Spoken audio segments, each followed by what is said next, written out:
Yes. Welcome, people, to Strasbourg. Steve, welcome to the channel for another.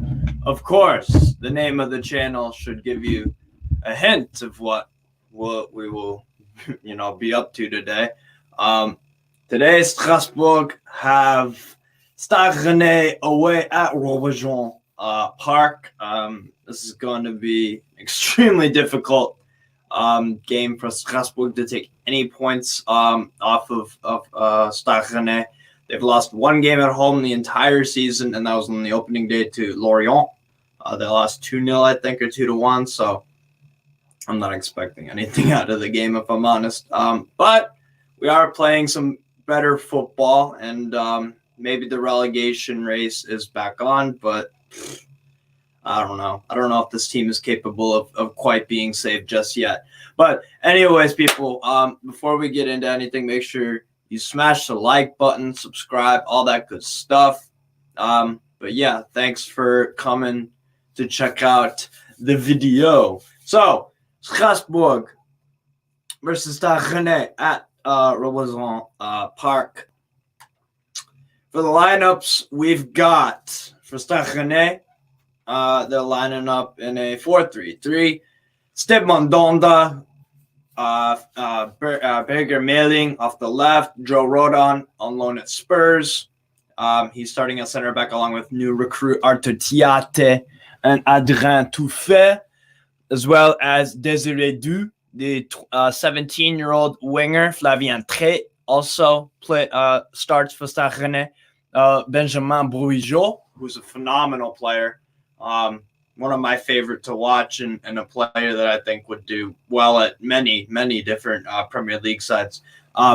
Baptiste Santamaria also starts, a relatively new recruit from SC Freiburg in Germany. So, and then a new loan signing, Karl Toko Ekambi from Olympique Lyonnais, and Amin Grouiri to complete the strike force as a whole. So that's what Stade Rennais got going on in terms of a lineup. Now for RC Strasbourg, what we've got is Marcels Ngo, Maxime Lemarchand, Alexander Djikou, Ismail Doucouré, Sanjan Percic, Sobol, the recent recruit from Ukraine,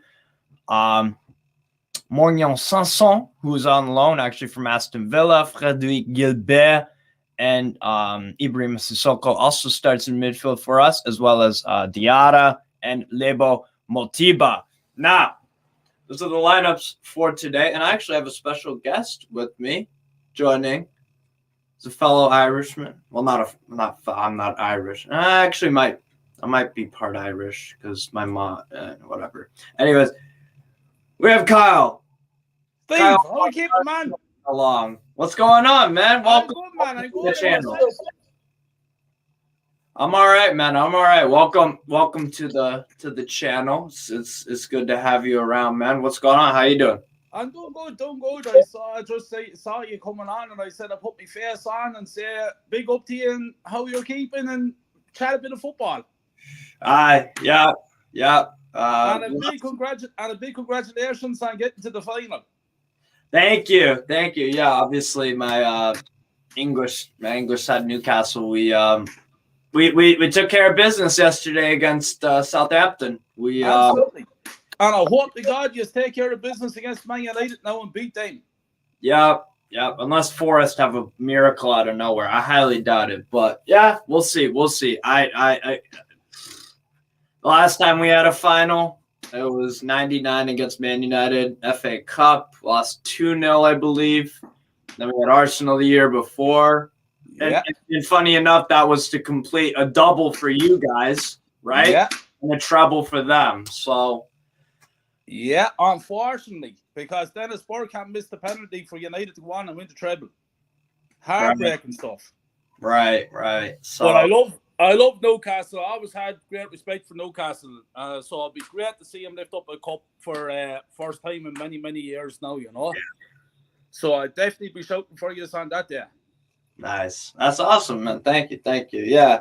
No, I'm excited. I'm excited. I haven't actually been so excited for any single match. So my French side is Strasbourg in the Coupe de la Ligue, the League Cup version in France. So Strasbourg played Guingamp, which is where Didier Drogba actually started his career, one of the first clubs he started at. We played them in a final, 0-0, went to penalties. That was the only time I've ever felt so excited for a game. Oh my God, I've never seen Newcastle in a final. I don't know how to handle it, man. Oh, you'll be good. You'll be good, especially when you're lifting it up. Stay positive, Steve. Stay positive, man. It's not even a positive thing. It's like I don't even know. It genuinely is losing your virginity. Like I never seen Newcastle. This is brand new. It's brand new for me. So I'm gonna just take it in stride. But yeah, I'm just hoping now Strasbourg don't get fucking relegated. So we'll see how that goes. But what time is that? What time is that game kicking off, Steve? 3 minutes. 3 minutes. Are you watching this? Are you want to watch the whole thing? Yeah. Yeah. You're not doing a watch along, no. What's up? You're not doing a watch along. Oh, I am doing a watch along for this game. Yeah. Go. So you have 3 minutes there.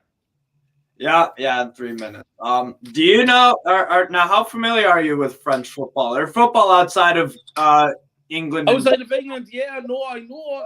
I used to be an avid fan of the Italian League. The Italian League was the Italian League, and French football. Don't know much about French football. Just PSG, I suppose, and a few things you see there in the Champions League.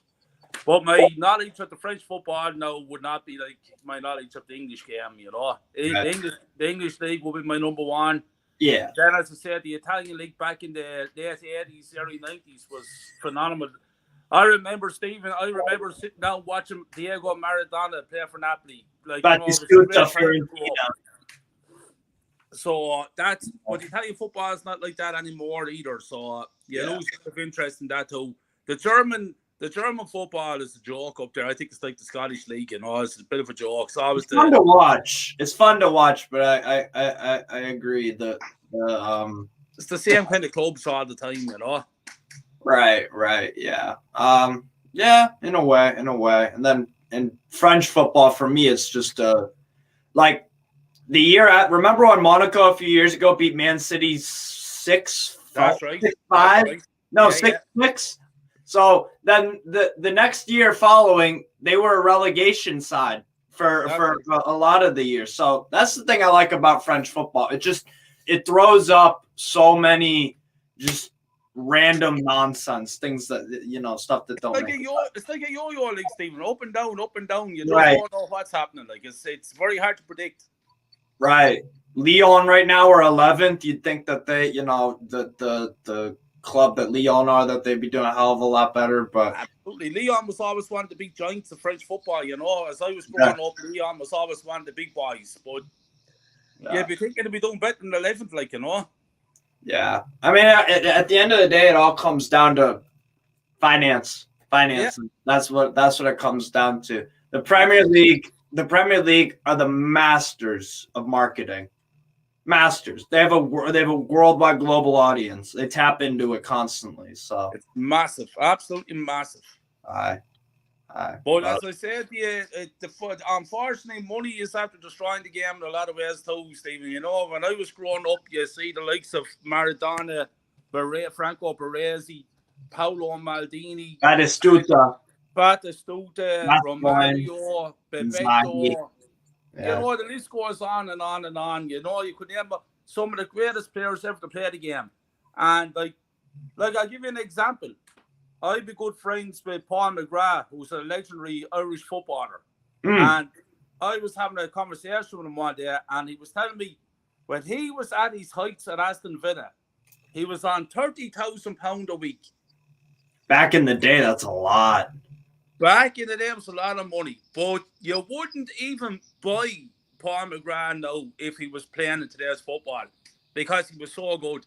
Like, he'd be on phenomenal wages in this day and age. He'd be on 350,000 a week. No problem.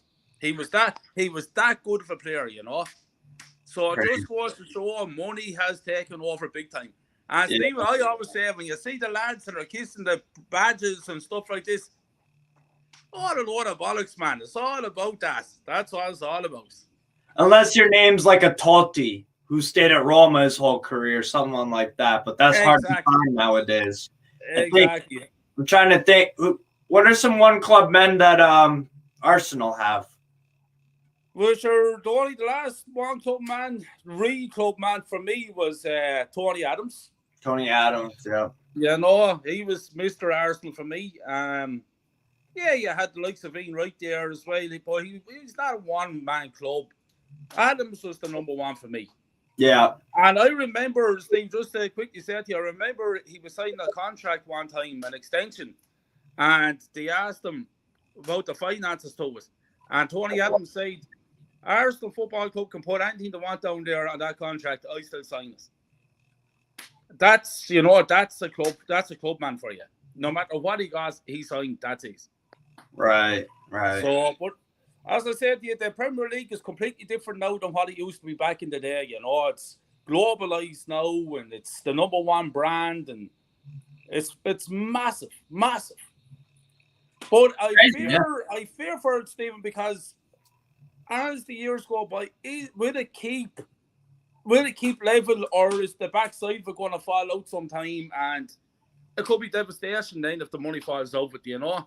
I know it's great at the moment, but you know yourself. Yeah. All good things. What were we just talking? We were just talking about Serie A had a heyday, glory day. Now and the problem with Italian football nowadays is the infrastructure. A lot of the stadiums are ridiculously old, beat up, stuff like this. The lack of infrastructure, the struggle to get TV deals because it's competing with the Premier League, is competing with these other leagues and stuff, and then corruption too, Steve. Yes. Yeah, but I think there's corruption in every league around the world.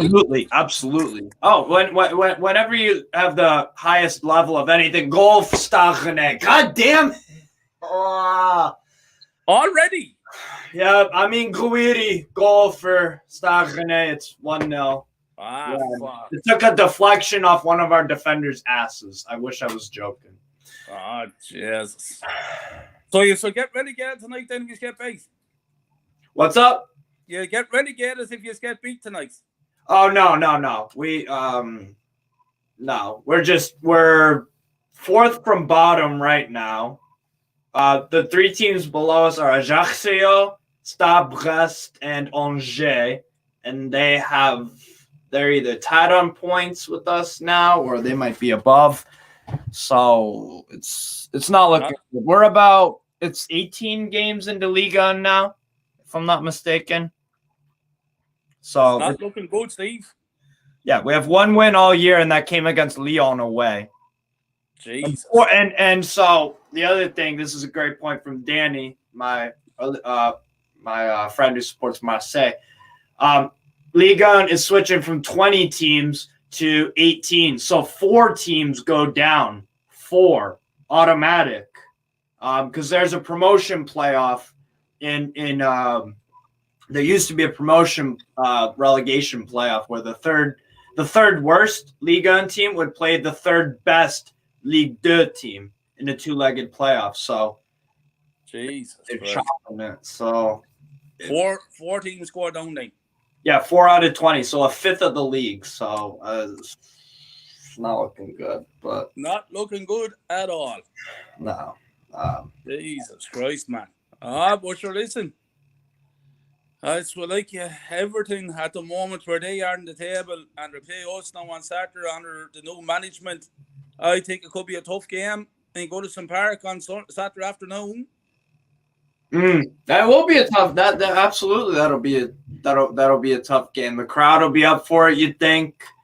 They're putting all their eggs in the Dyche basket, and rightfully so, because he's kept, Burnley in that league. I feel terrible for him though, because he was apparently promised signings, and then they just never came through. Yeah. That's what Mashiri has done to that club. It's very similar to Newcastle. It's very similar to Leeds downfall. It's very similar to Nottingham Forest. It's very similar to, any of these clubs that used to be competing at the top of the table or near there, and now it's a relegation. I mean, which I remember back in the day, the two Sheffield United and Sheffield Wednesday were Premier League teams. We had Wimbledon, QPR. Very sad to see all those teams.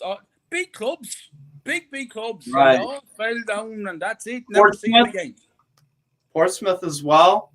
Blackburn Rovers won the Premier League in '95, and they've never been in the Premier League again. Wow. Yeah, I've always seen them in the second tier. Leeds took a hell of a tumble. Wasn't it something crazy? Like they played the Champions League quarterfinals. They beat Milan. The next year they got relegated. That's right. Yeah, unbelievable. And the team was so similar. It was like a Champions League team getting relegated. Terrible. It should have never happened. Right. But that was down to the ownership of Leeds at the time. Spent too much. Destroyed them. But no, it's interesting now. So let's see what happens. I honestly believe, Steve, I'll let you go and watch the match. But my last thoughts on the whole situation, as an Arsenal point of view with this transfer window, I'm not a happy camper. I think it was a bad window.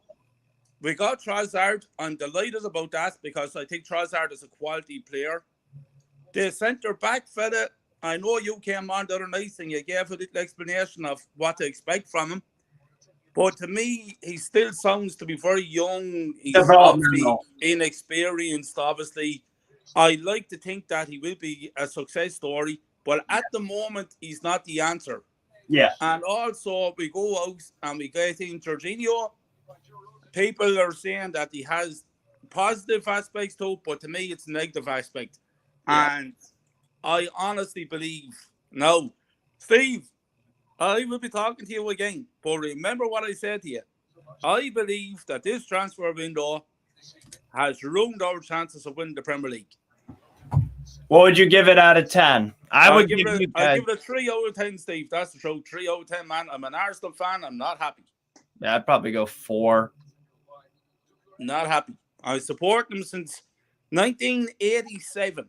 Wow. So I've been a long time Arsenal fan. I've gone to lots and lots of matches to Highbury, lots of matches to the Emirates. I travelled from Ireland over. So I put in a lot of effort, a lot of money I've sacrificed. Yeah. And then I turn around and I get this kind of transfer window thrown at me. It's not good. That's disgraceful, man. Disgraceful. To me, it's like, how can Brighton... I watched a video earlier, about a half-hour video explaining Brighton's recruitment and how they're so good at it. And it's like, we don't ever hear Edu coming up with unique ways to find players. It's always, to me, it's like, what does he actually do? Do nothing. What's his strategy or his plan? No strategy. He's getting I think it's over $2 million a year salary, and he's doing nothing. Like this Casido fella from Brighton that we're talking about. Like, Brighton bought him only last year for $4 million, Steve. And they're talking to Arsenal for $75 million plus $5 million add-ons. Sure, it doesn't make sense. And as well as that, I was doing a bit of research on the man. Casido has played more games for Ecuador than he has Premier League games for Brighton. How the hell is he worth? How is he worth $75 million? So I'm happy. I'm happy, Steve, that we didn't go for that, because I think he could have been another Nicholas Pepe. It could have been a bit of a failure, Yeah, because then, I know what you mean. Because that price tag, it comes with certain expectations. Like, you have to be good right away. Otherwise, people will go with the easy thing to beat you over the head with. Well, you paid this money for him. He should be this. He should be that. And it's like, the guy doesn't actually get time to develop. And that's where scouting comes in. And that's what I do like about the Kivior signing, right? Because imagine if he went to a Juventus. Now he's $80 million. Yeah. You know what I mean? So maybe Kivior, you paid, how much was it again? 15? I think it turned out at £17 million sterling, 21 or 22 million euros. So it's not too bad. Yeah, not too bad. So maybe he can. For me, he's got all the things. He's more. The greatest thing I can say about him in the here and now is that he is absolutely an upgrade on Rob Holding. Well, absolutely, it's not hard. I know. Well, I think they knew we'd upgrade on Rob Holding, but I was happy to hear your thoughts about him there the other night. Yeah. It made me feel a bit more positive about him because at that particular time I knew nothing about him. What I heard your bit of info about him, and then I heard Robert Lewicki, or what's his name, Lewinski, talking about him. He said that he's a very good player as well. So. Yeah, the jury is out, obviously, but I'm willing to give the chap a chance, and hopefully he slots in and he becomes an Arsenal legend with the help of God. Yeah. No, I'm excited as a poll because we need some good center backs. We have 37-year-old Kamil Glick. That's right. Yeah, he's still playing center back. It's just like, dude, we need someone new. Yeah, like, you need someone to freshen up the place. Like, yeah, absolutely. Nah. But no, as I say, Steve, it's always a pleasure listening to your information about European football, man. And I'll be keeping an eye out for you again. And I hope to God I'll do an old stream with you again, pal. But in the meantime, I'm going to go and light the fire. I'm running in from work. I caught Jay's there for a few minutes ago with League and all. Yeah. So I'm going to sit back and I'm going to watch a bit of telly and relax. That'll be a long day, 12-hour shift, man. So I'm going to come home, relax, light the fire, chill, watch a bit of TV. But big up to you, Steve. And I'll be talking to you again, my friend. No problem, man. Thanks for coming on real quick. Appreciate it. Good talking to you, man. Anytime. Thanks, Steve. Peace out, man. Have a good one. Well, look, mind yourself. Hopefully you win. Hopefully. See you, man. My guy Kyle. Dropping by real quick.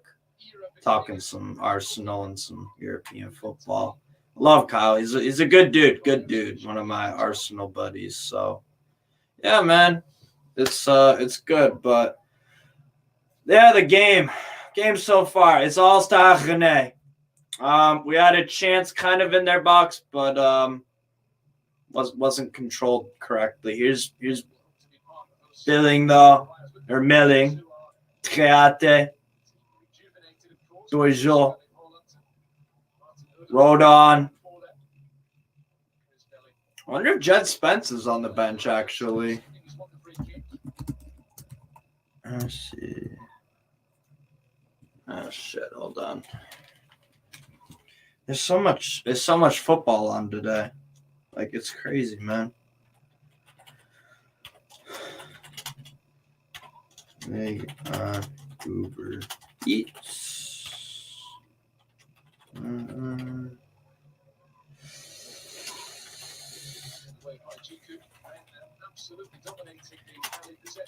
Yeah, possession 88-12, opening 13 minutes. I mean, yeah. Genesio likes to play this sort of football, man. It's fun to watch. I just wish it wasn't against Strasbourg. This is why I miss having Metz in Liga, because they could just batter the hell around Metz. But it happens, man. It is what it is. But make sure you're smashing the likes and the comments and all that good stuff. Would appreciate that. Just doing some Roazhon Park. And I'll do stream language. Oh, Jesus Christ. Now we're getting booked for something. Fuck off, man. Yeah,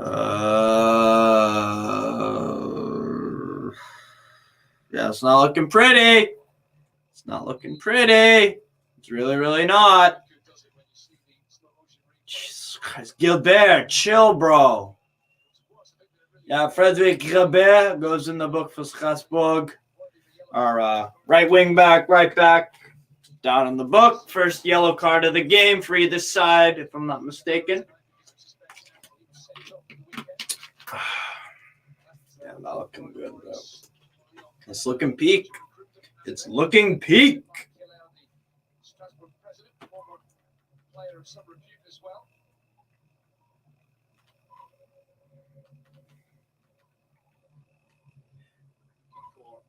That's 2-0 Bayern over Mainz. There you go, man. BLE's going for a 1-1 draw. Ballsy. Hopefully you're right, though. I hope to God you are right. I hope to God.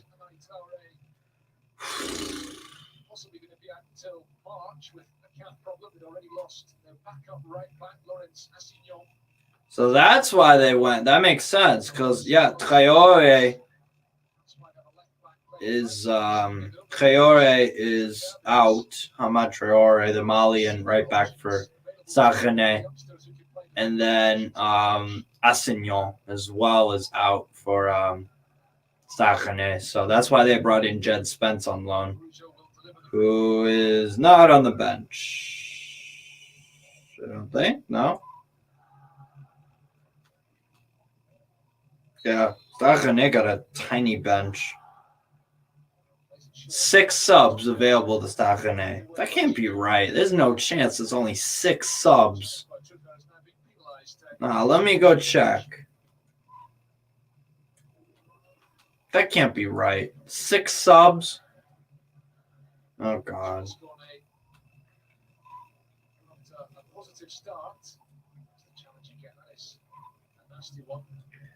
One, 2, 3, 4, 5, 6. So 4, 6, 8, 9. Yeah. Doku, Tutu. Okay. All right. It's going to be ugly, bro. Ijiku. Looks like it's Le Marchand. Oh, what the hell? Jesus Christ.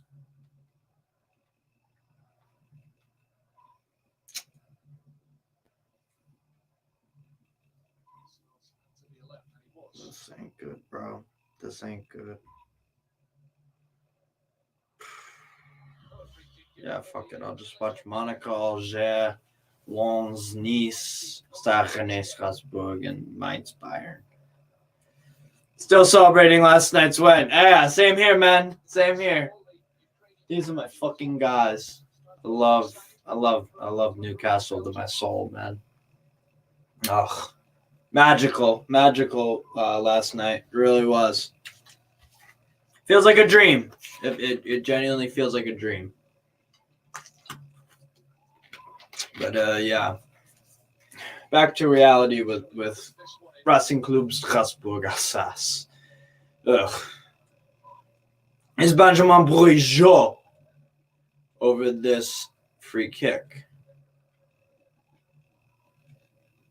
It's not near the edge of the box, but it's a little distance away. Bruyot ball in the box is 2. Offside. Offside, thank God. Oh, my Lord. That marking was dog shit. Good for us that Bruno Guimaraes is available for the final. Yeah, man. I was nervous. But I forgot about that rule. Do you have connections with Strasbourg? Yes, I do. So, my dad's side of the family, my great-grandfather Julius was born in Witzheim, which is right outside of Strasbourg. So I'm Alsatian. I'm part Alsatian, Alsace. Alsace region of France is in the northeast. So yeah, that's my connection with Strasbourg. Back in France, looking to relaunch his career. From Villa, played just 24 games in 2 years at Villa Park, having been an outstanding performer with Marseille before that. Unforgiving environment at times, the Premier League in England. Nice to know. Yeah, man. Yeah, no, I am a proud Alsatian man. I'm proud to be Alsace. It's a beautiful region of France too. Really, really nice city. They make wine there, obviously. Known for having a mix of German and French culture, actually. So, like Alsatian, there's the own language for that. So, congrats, Steve, for making the Carabao Cup final. What's good, Seb? Hey, thank you, man. Thank you, Seb. I appreciate it, bro. I remember when fuck me. Contract Stade Rennais! It's Martin Terrier. And no Guidi. Fuck off. This is going to be a long night. Because when Stade Rennais want to score goals, they do so. I've seen them beat teams 6-5, 4, anything. So we are gonna get absolutely demolished tonight. Yep, Sobel, Jiku, what? Fuck off. Woeful. Yeah, we're definitely getting relegated. This is a relegation performance. Stade Rennais have been outstanding the match so far, so that also has a pretty goddamn big part of it. And that's the thing. If you go up 2-0 in the first 21 minutes, like, it's a combination of two things. It's you being dog shit, and it's the other team being clinical, and or just playing far better. So yeah, we are doomed. So it is what it is. Yeah, this is not looking pretty, man. Oh.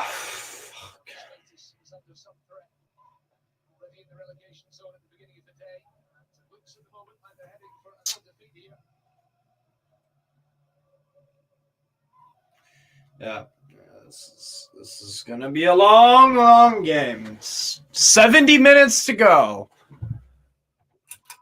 Hopefully it's not an 8-0, because that's what it's on track to be. If you score 2 goals every 20 minutes, that's 1 every 10. So that's actually 9-0.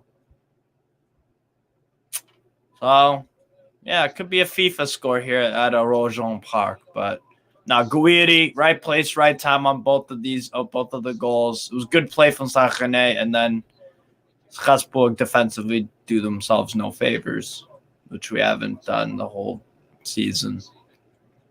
Away from home, we're absolutely pitiful, and at home, we're pitiful. At home, we're actually worse than away, because we have 1 win away to Lyon. So I don't know.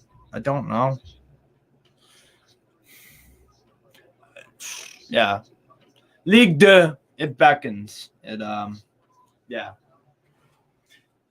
Sad, isn't it? But it's part of being a fan. You stick through the highs and the lows, thick through thin, But fuck me. European football was a point away last year.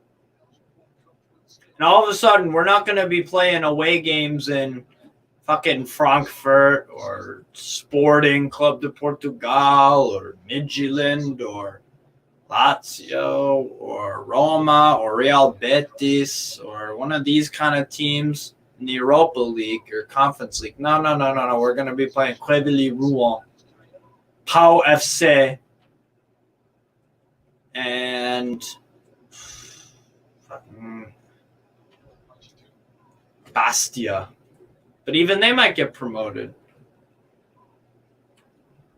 Maybe we'll play Bordeaux. I got no idea, bro. But we're not. We are comfortably one of the 4 worst. Yeah, we don't win, bro. We don't win. Some of the draws have been we've had the lead and then screwed up in the last few seconds. Or it was a draw and we screwed up in the last few seconds, like against Toulouse. Toulouse are a good side, though. I figured that Toulouse would be surviving this year. I forget where I put them in my prediction, but they play good football, man, and they've got a really, really good midfield. Great recruitment from like the Northern European countries, like not Scandinavia region, but Netherlands, Belgium, that kind of area.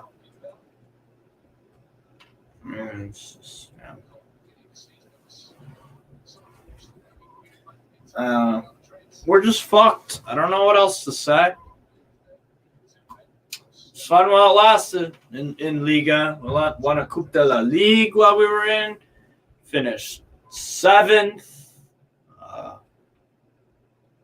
It's what it is, bro. Interception here from Strasbourg. Motiba. Good defense. Was that Flavien Tate? No, Flavien Tate was just there. Jesus Christ. Fucking hell. Oops.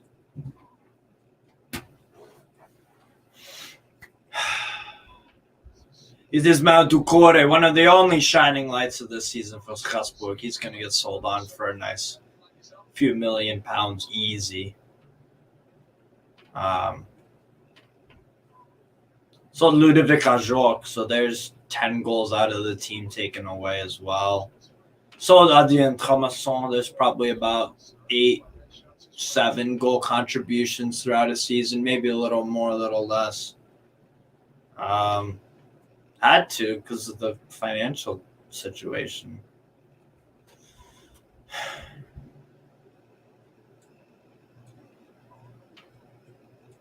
Long ball over the top, chased down. Matt Sells claims it. Again, one of the only other lone bright spots of the season. He's probably saved us like 4 or 5 points from being taken away from us, like legitimately. Kept the goal difference down also. Because that shit's probably going to matter at the end of the season. But yeah.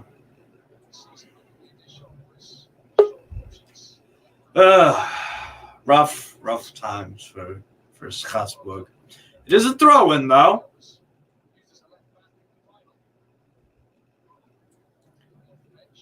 Here's Pericic, the Bosnian, over to Jiku. Here's Sobol. Hey, Manny's popping in. What's going on, man? Machala, how are you, son? Hey. I saw your little chat, and I just got off one stream. I told the boys I was a bit tired, but I thought, let me catch up with my little friend across the Atlantic and further. I know that you are 11 hours ahead of me, so it's 3 in the afternoon, and you're enjoying some Ligue 1, are you? Yes. Well, not enjoying the game because it's been all Stade Rennais, but just watching some football, basically. Oh, yeah, well, I've actually got some, I do get Ligue 1 coverage over here on a channel called Sports 18, which also was the main channel for coverage of the World Cup.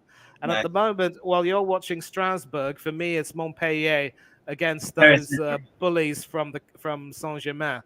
And at the moment, half an hour gone, it's still 0-0. And Gaultier's side are not having an easy time of it.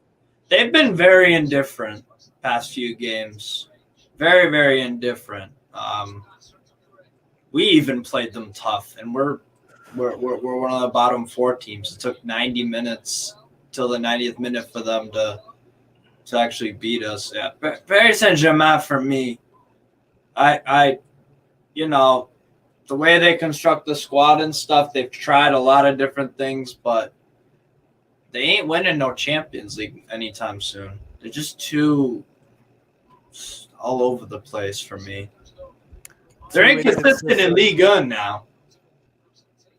Yeah. And that was the case. It looks as though Sergio Ramos has been forced off with an injury, and on comes the Portuguese youngster Renato Sanchez, who was a surprise omission from the Portuguese squad for the World Cup, along with the very experienced João Moutinho. Right. Renato obviously will need to work hard to force his way back into contention under the new manager Roberto Martinez. Yeah. I have to ask you, Yeah. how the hell does that guy manage to get such plum international jobs? What the hell is his record at club level? That solitary FA Cup win in the season when he got Wigan relegated, for Pete's sake. Manny, you've probably heard this before. In life, it's not about what you know, it's who you know. And I bet Roberto Martinez knows his way around. So I don't know. He tries to play attacking football and all that. But it's just, I don't know. I don't know how Roberto Martinez does it. I really don't know. Yeah. And once again, this is a team, PSG, which has Lionel Messi still. Messi is now really enjoying himself and playing with all the confidence and flair in the world. And then there was a free kick, which he just made now, which is really a chipped free kick, but it very nearly found its man. And now he's having a corner. Oh, God. How does a team with him doing so well, struggle so much? You normally think that they'd be running away with the Ligue 1 title. But I'll tell you what. Lens are a point behind. Yeah, there are a few teams that are giving them a run for their money. Inconsistent. They're just inconsistent. Yeah, they usually do run away with the league, but this is this is why when people speak about Liga, I'm not saying I'm saying just people in general, if they say it's a farmers league, it's not competitive, it's a one horse race. No. The league is getting getting better at recruitment. They're getting a lot of money for the players departing, and they're reinvesting really, really well. Yeah. Lens, this is their fourth year. No, is it their fourth year back in Liga? And they finished top 7 on both of those occasions. So they've spent nothing essentially. They probably only spent about 20 million altogether, and they just when you don't have the money, you got to do things smarter, and that's what like Lens are doing. Whereas Lyon pontificate and piss about with Jean-Michel Aulas. And just inconsistent running of that club and the recruitment.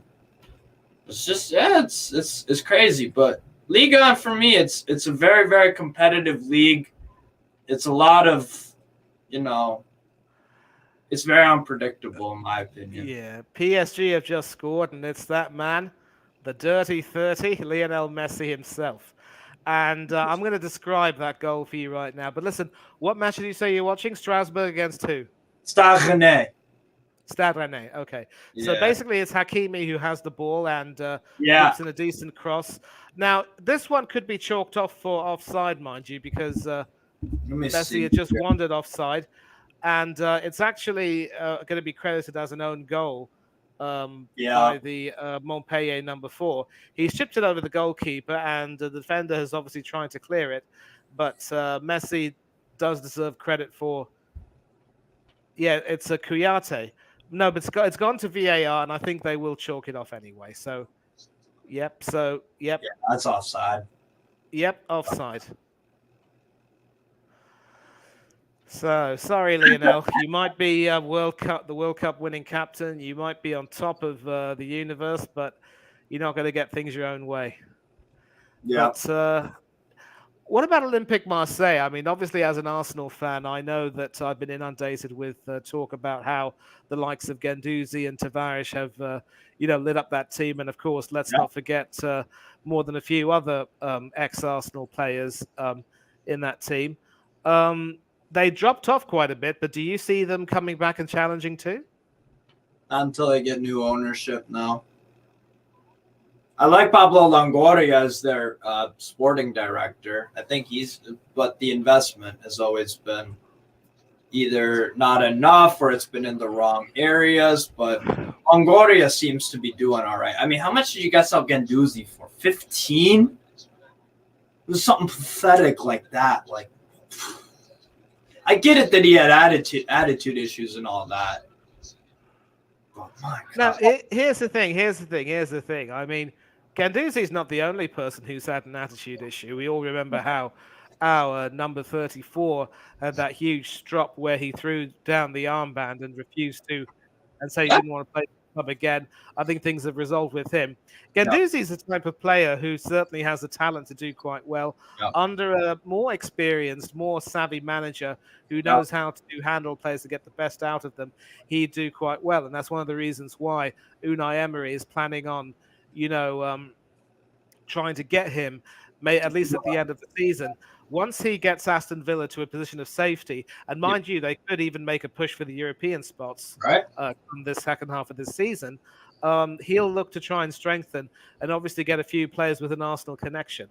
I really don't see him going for Pierre-Emerick Aubameyang, although we all know that Aubameyang will definitely thrive and prosper in a midfield where he will be provided that service. So he could certainly do some good work with Ollie Watkins and Leon Bailey.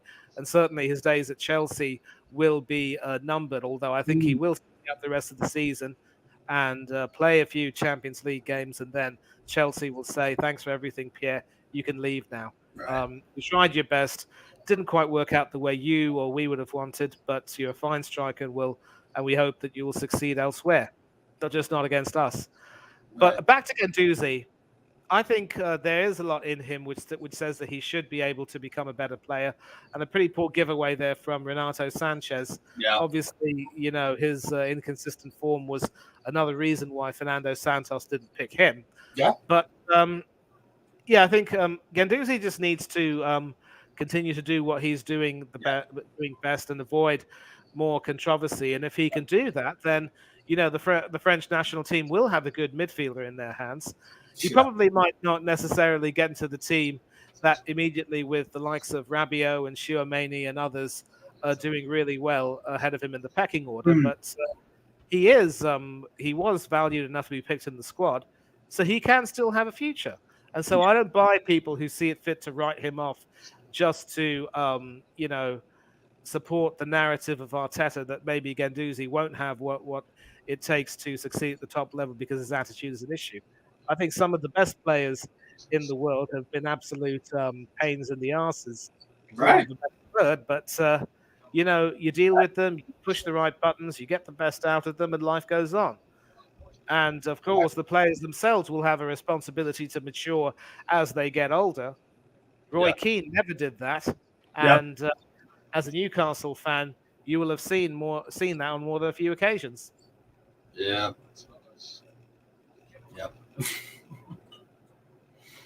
Yeah. So how is Strasbourg doing? What's the score right now? It's 2-0 Stade Rennais. They've just been poking the ball around for fun. Bonjour! I want to save my cells. Tipped over the bar. Jesus. Oh, Matt Sells, former Newcastle goalkeeper, if I'm not wrong. He was woeful at Newcastle, but he's been nothing. But he's been outstanding for Strasbourg ever since he moved. Honestly, he's been sensational. Well, it just goes to show that certain players may really only do well in their best environs. And Sells, of course, being a Frenchman, you wouldn't expect him to be able to thrive in a league where fish and chips is a bigger dietary staple. Yeah. Sells is Belgian.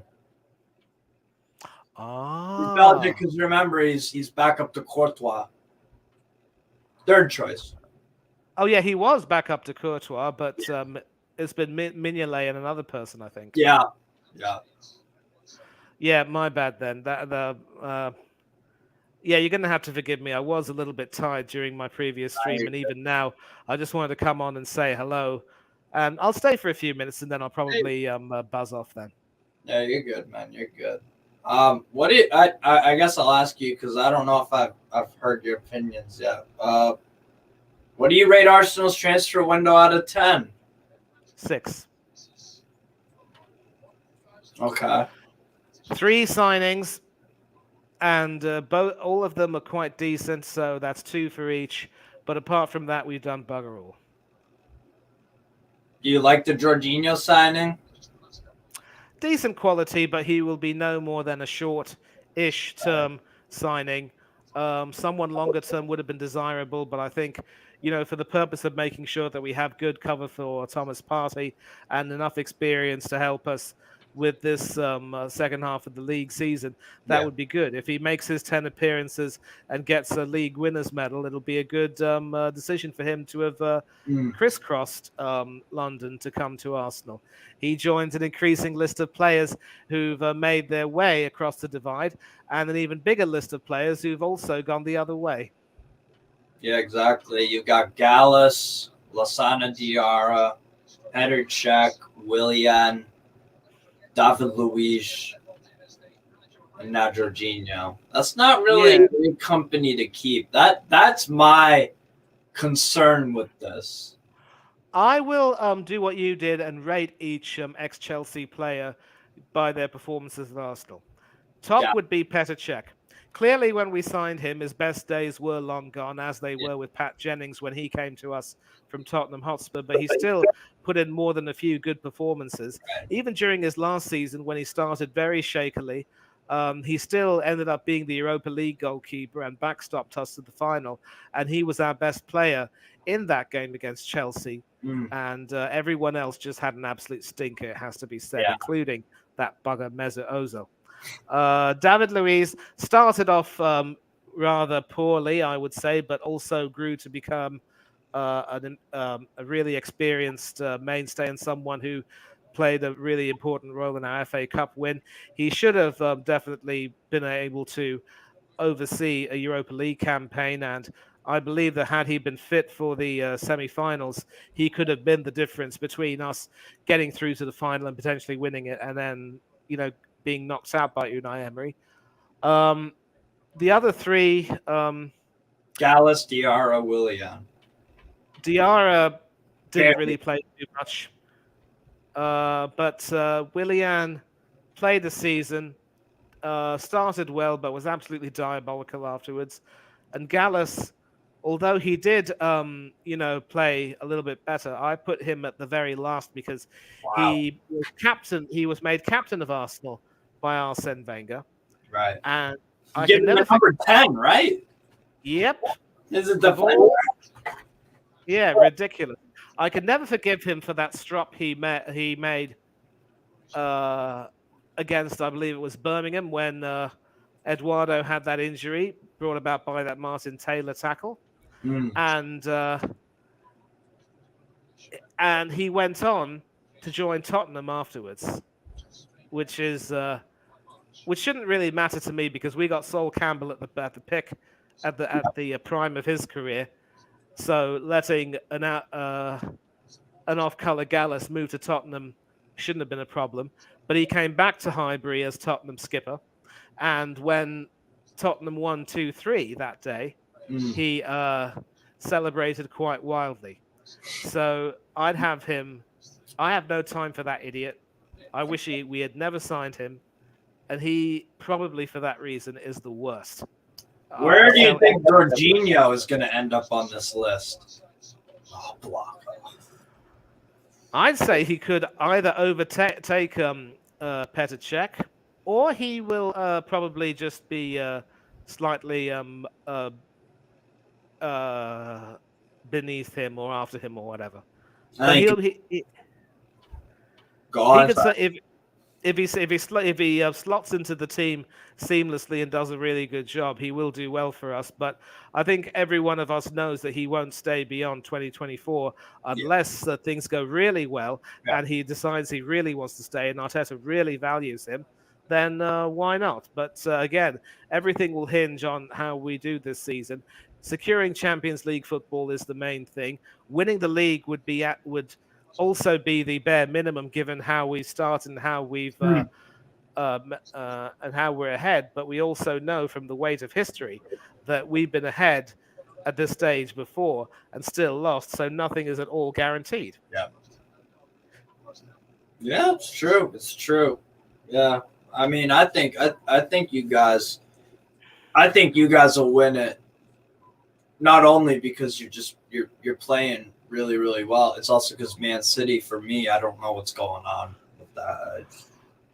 Oh, don't write off the Citizens. I'm not writing them off. I'm just saying I got no idea what to comprehend with them. It reminds me of Pep's first season. Yeah, but here's the thing. They beat us despite. But yeah. They beat us in the FA Cup despite being off colour. We had many chances to score against them, and their goalkeeper was absolutely outstanding. But when it came to the big moments, they beat us there. Saka had such a poor game. He made Nathan Ake look really good. What Guardiola was thinking, letting Cancelo go on loan to Bayern Munich, I will never know. It was it's probably the worst case of cutting off one's nose to spite one's face that I have ever seen from any manager. Because who does he have at left back? Is he really willing to play? Ake is a centre back. Right. Is he really willing to play him at left back? He didn't. Ake scored the winner, but he was made to look good by the fact that Saka was tired and poor. And Saka was one of those players who shouldn't have played. Why not let Reece Nelson have a chance to show what he can do? Arteta mucked that up badly. And he half-assed the team. Yeah. He half-assed the team. It's like, go all in or don't. Don't half-ass it. I think you guys should have gone more for it because you had a game, 8 days later. But what do I know? But, no, but here's the thing. This was also a game where we could have, given some other players minutes. Fabio Vieira, aside from that game against Brentford where he scored that world-class goal, what has he really done to warrant, being considered? And someone like Reece Nelson has one of the games of his life against Nottingham Forest after replacing someone in the starting lineup, and then he hardly ever gets considered. And then Balogun is out on loan, tearing it up in Ligue. Hat-trick today for Rams. Hat-trick. He's overtaken Mbappe for league leader in Ligue 1. 14 goals through 19 games played in a very stable but mid-table Rams side, who actually haven't lost now in 15 games since they appointed a guy named Will Still, an English-Belgian guy who actually started his football management career through Football Manager, believe it or not.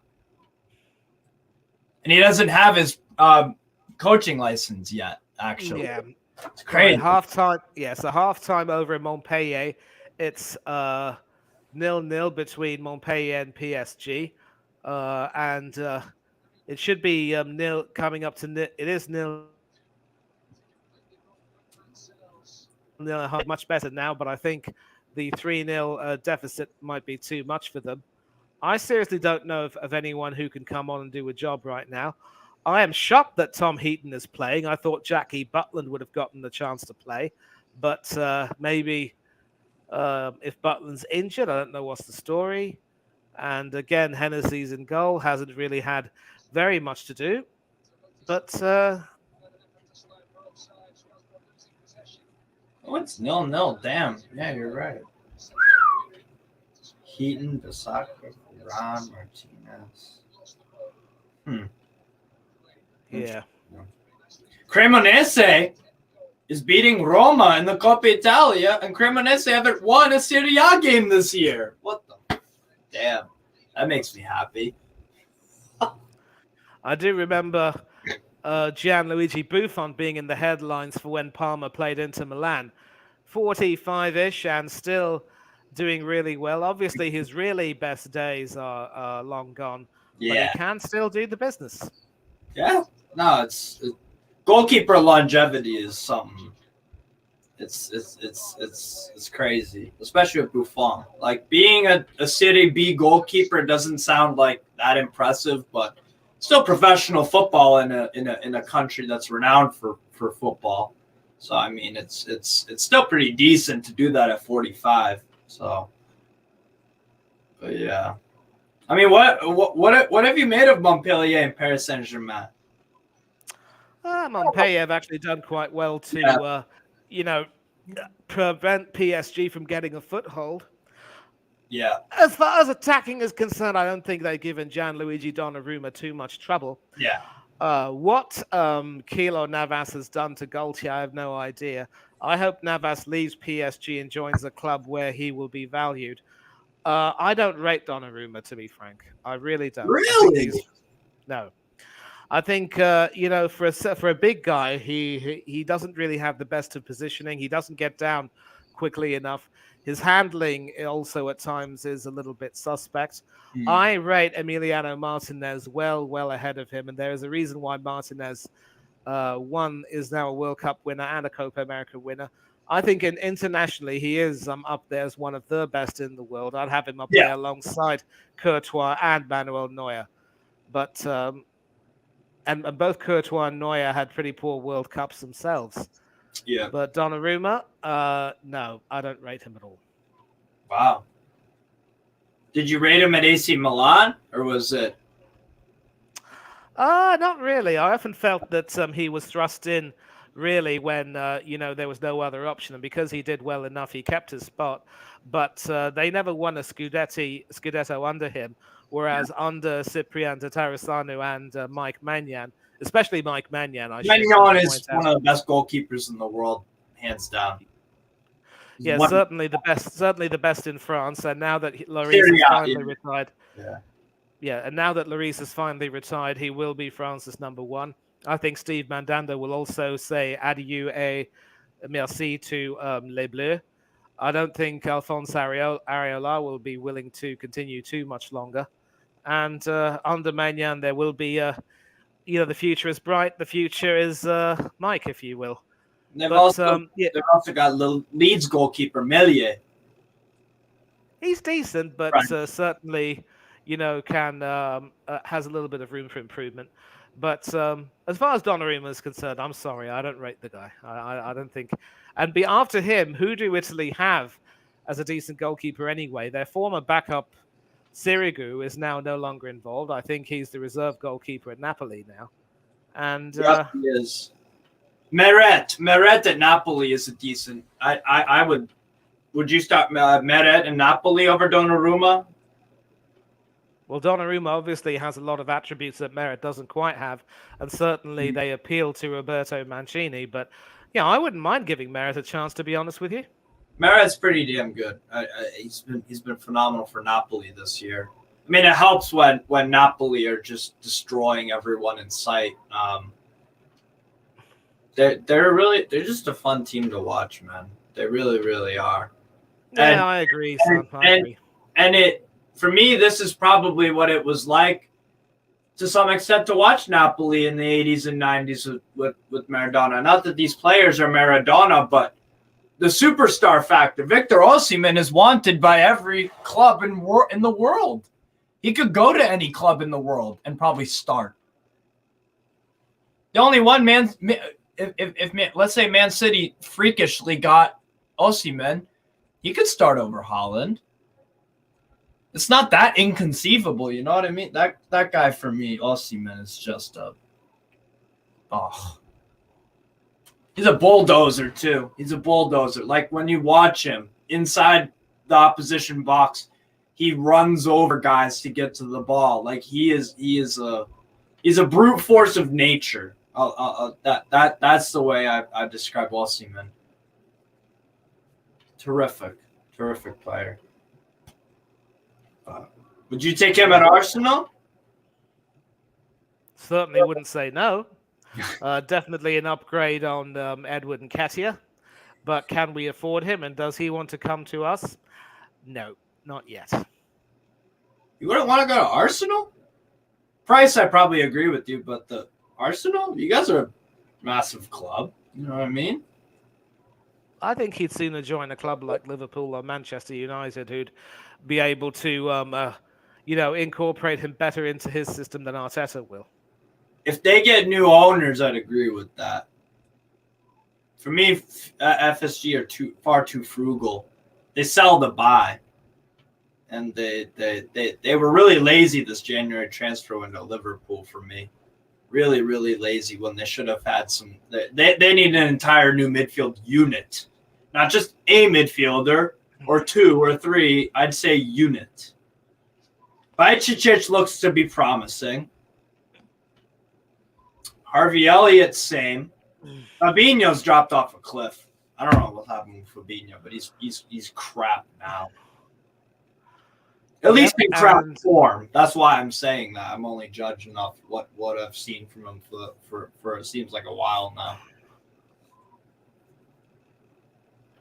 Yeah, and you take a look at someone like Joe Gomez as well. He's just completely deteriorated. The injuries must be catching up with him or something, because it doesn't make sense, because he was really good at one point. He was. But, man, yeah, Joe Gomez, injury prone, and now he's a woeful player. He's woeful. I wouldn't take him at Newcastle now. His form is disgusting. He's in such bad form. It's like he doesn't know how to play the sport. He's just so bad. It's like he doesn't know how to recognize the danger situations. Positionally, he's all over the place. He gets, the Mitoma one was brilliant, but you could still throw some blame at him for falling for that. So Thiago, injury prone, the brilliant footballer, unbelievable footballer. Thiago Alcantara. I miss him at Bayern München dearly, because he was fantastic. But, man, he's injury prone. Yep, I get that completely. Anyway, listen, I'm going to have to split. That's all right. Yeah, but listen, it was good to catch up with you. Yeah. I'll talk to you sometime soon on another stream, but you enjoy the rest of your stream. Thanks, I bid you. Yeah, take care of yourself, son. Catch you soon. See you, man. See you, Manny. Peace out, man. Thanks for coming on. Always. Take care, son. Take care, bro. Another one of my Arsenal guys, Manny. Sorry, I haven't been keeping up with the comments, but yeah, you're right about longevity. Matt, the Egyptian goalkeeper, he's like 40, whatever the hell. Sirigu didn't perform when his Buffon's backup. Yeah, Sirigu is crap. Paris, on ton cool. Yeah, fuck Paris. Yeah, absolutely. No, if I didn't support Strasbourg, I'd probably support Marseille. Or I'd either support Lens, Stade Rennais, Olympique Marseille, or I don't know who else I'd fucking support. Not really Lille. No. Maybe Santé. I don't know. Wouldn't support Lyon. Oh well. I don't know, bro. You know it's gonna be fucking weird, right? You know it's gonna be weird. Ligue 1 is my favorite league to watch, and we're getting relegated. So when I watch Ligue 1 next year, I'm gonna be watching as a neutral. I'm watching as a fucking neutral.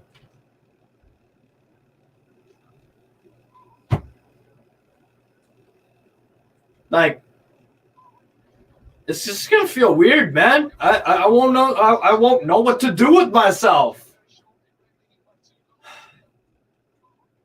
Disappointing, but no. First half recap of that shit show. Embarrassing, but expected. Yeah, exactly. Saint-Étienne and Olympique de Marseille, the two best fan bases in Europe, along with Eintracht Frankfurt. You know, some of the fans are dickheads. You get that everywhere, though. But yeah, man, fucking Olympique de Marseille fans for me. Jesus Christ. And Saint-Etienne. It's unbelievable. It really, really is.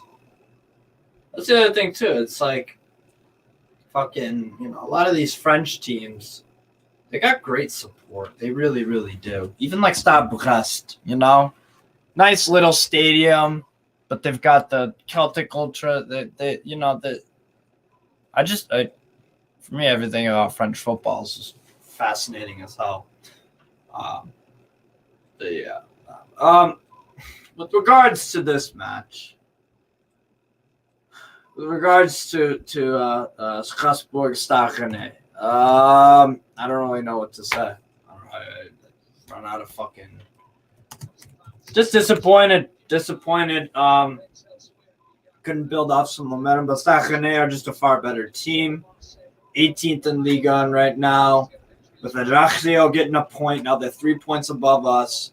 We're 4 points from safety, with Stade Rennais occupying the 16th and final spot in Ligue 1 on 19 points. Stade Rennais are drawing 0-0 with Olympique Lyonnais, and Montpellier are drawing with Paris Saint-Germain. Unreal.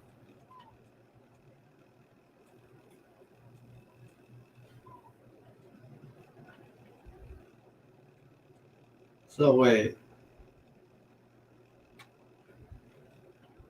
I don't know.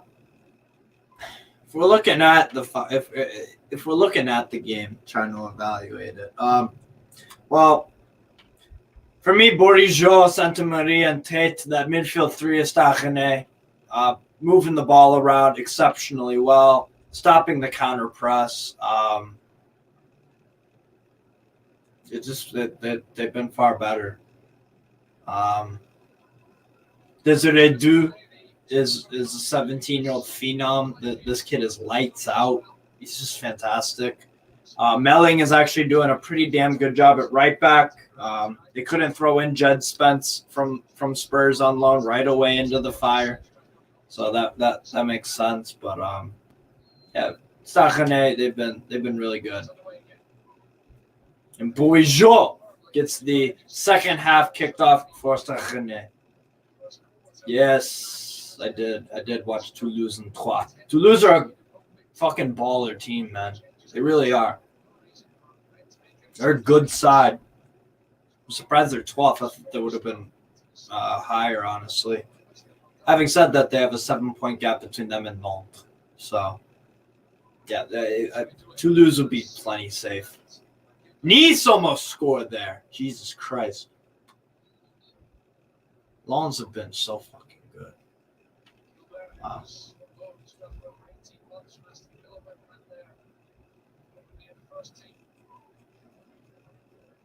It was great. Yeah, no, everyone on Toulouse was phenomenal, man. Gabriel Suazo. Yeah, bro, he was legit. And I watched the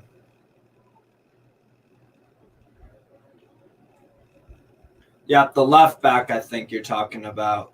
Suazo, Chilean, 25 years old. Yeah, he was really good. Really good. Provides a nice outlet on that left-hand side to connect with Van de Boom. Defensively sound. He's a quality player, Suazo. That's again good recruitment from Toulouse from kind of like a not obscure, because Chile are a decent national side, but you don't see many Chileans in Liga besides Maria Pan at Monaco or Alexis Sanchez. It's not like where you have tons of Frenchmen and tons of players from Senegal and Cameroon and those kind of places. Second half has kicked off, though. People, make sure you smash the like button, subscribe, all that good stuff while I watch this miserable death of Strasbourg this season take place. So at least hit the like button for a poor man and some suffering. But yeah, I don't know what to say, bro. Yeah, we're gonna get relegated. I know it. It is what it is, man. Zamorano, Chile, yeah. Played last year at Colo Colo. Yeah, see, exactly. That's what I mean. Seb. Played it fucking recruitment from Chile. You don't see it that often in Liga. And good player. Suazo.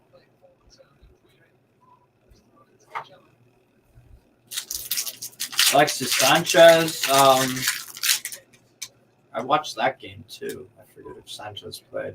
I've gotten like 4 hours of sleep in the past like 2 days, so that's what it is. Back to the game though. Here's Melling off the right. Passes back to Joe Rodon. 5-3 Basel. Oh wow. Damn. Basel kicking ass. Rangers up 2-0. That's so fucking annoying they can't show every game from Scotland. Every Rangers game at least. Doesn't make any sense. Happy Trabzonspor won with Galatasaray won. 2-0 Porto. Betis Barca 0-0. Still 1-0 Roma. Or 1-0 Cremonese. I'm gonna put that fucking game on. I gotta see what the hell is happening in at the Stadio Olimpico. Yeah,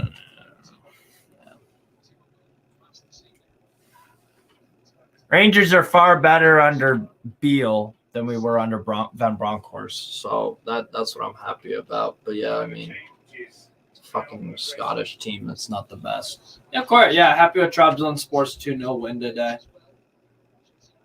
Relatively straightforward. So we're playing Morgan Sanson as a false 9. In partnership with Lebo Motiba. I don't know about that one. Let's see who we have on the subs bench. Santa Maria tries to crossover, goes out for a throw-in though. Bro, I hope Cremonese knock out Roma. The cunts.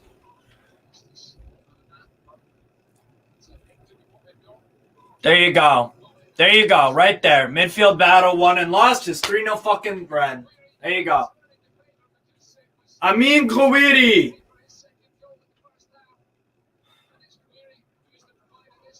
Gouiri feeds it to Desiree Du. And it's 3-0.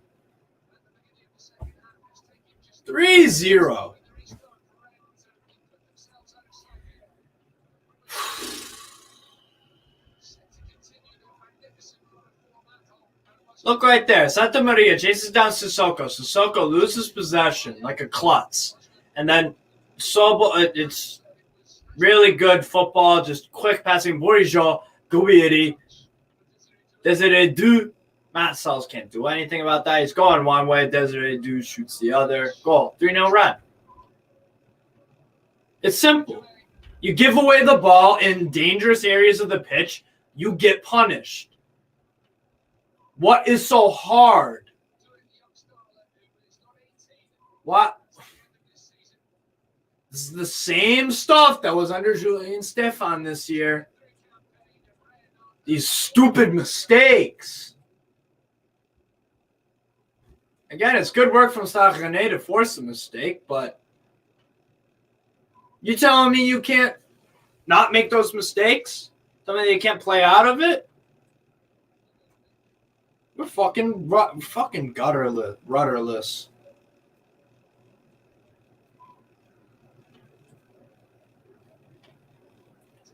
I missed yesterday's live, but I watched your goal celebrations, bro. I was going crazy. What was Fox Soccer's? What was Fox Soccer's coverage like for the World Cup? They just wanted all the MLS players to play. I don't know. It was kind of crap. Some of the people there I really, really like Derek Ray and all that. Some of them are just fucking. It's 2-0 Cremonese over Roma.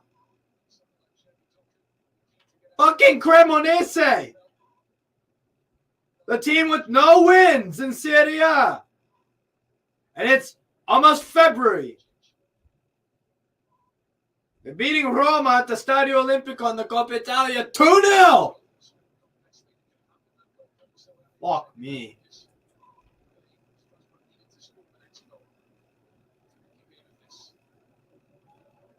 What a nice little ball that is. Wow. That's fucking horrible defending. That's an own goal. Why is Sanson playing up front? Oh, fuck off. Desiree do foul, yellow. Oh, no free kick. Oh, okay. Thanks, ref.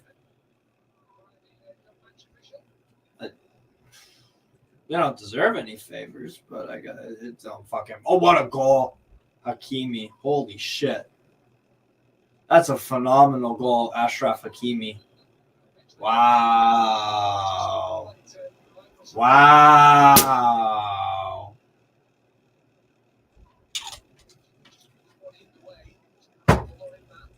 That's a rocket. Is he offside, though? Or something in that? Vitinha. That's a fucking rocket. That's a missile. I heard that for USA versus they're all debating the penalties.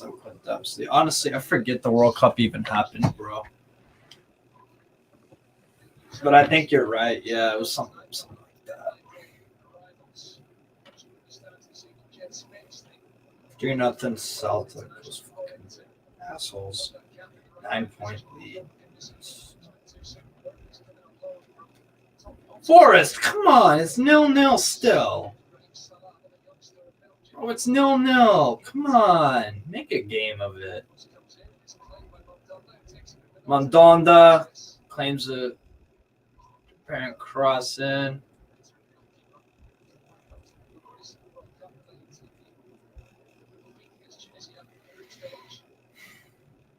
Yeah, Paris Saint-Germain are laboring in this game, bro. They needed that moment of magic. Lyon and Brest. What the fuck? Oh, it's offside. Never mind. Excuse me. Okay, I need to check out Lyon Brest. What the hell is going on there? What?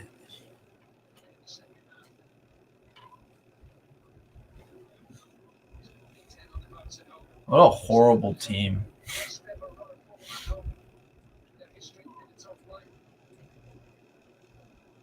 Oh, well, at least Cherokee's playing.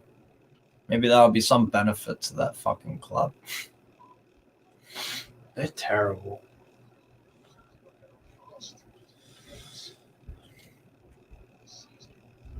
You know what they're gonna do? They're gonna sell.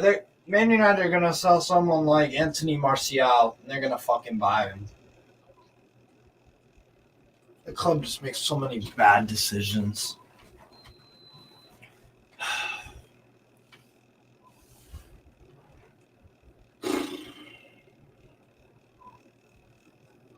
Flavien Tate holding his ear for some reason. And there's the goal for Paris Saint-Germain. There you go. There you go.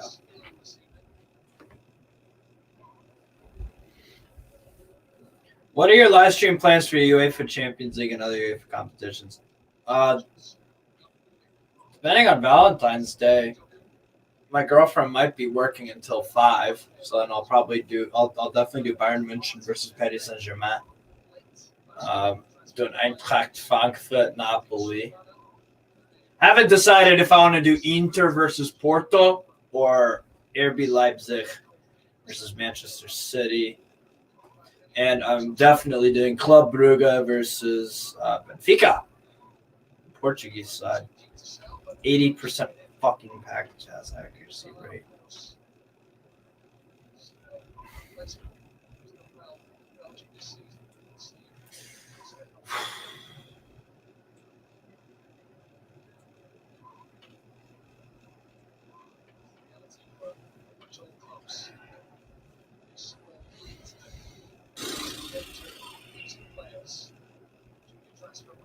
No, I'm not doing PSG Spurs. I'm not doing PSG Spurs because that's the same time as Bayern München versus Paris Saint-Germain. Obviously, I'm going to do the Bayern game. Forza Bayern. Oh, Brest are going to take the lead. No. There you go.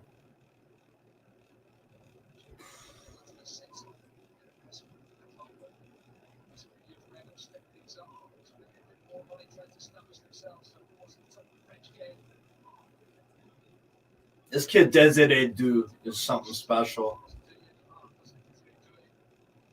Fucking wicked ability. Wow.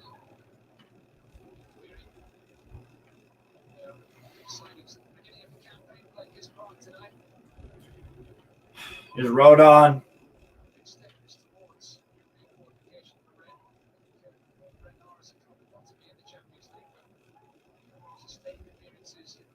Mandanda kicks out. Here's Doucouré on the ball. He hasn't had that great of a game. Nice! We've taken a 1-0 lead against Lens. Lens are 1-0 down. Yep, they are.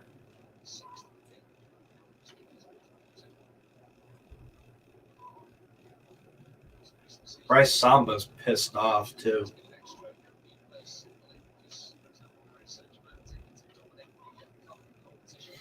Doucouré. Sobel. Percic. Jiku.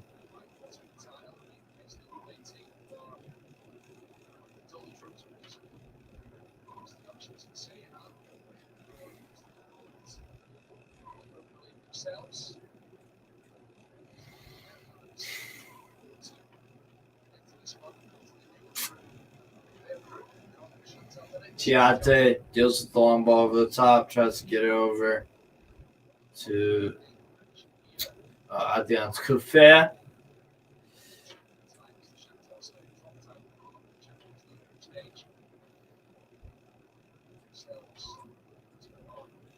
Lyon are going to finish outside the top 10, aren't they? Fuck me, they're awful.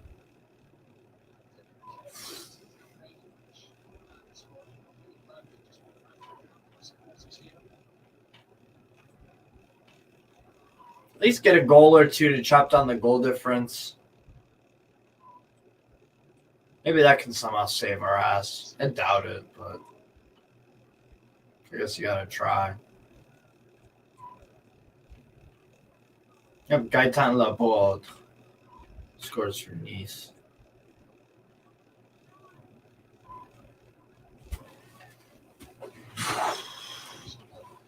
Here's Sobel.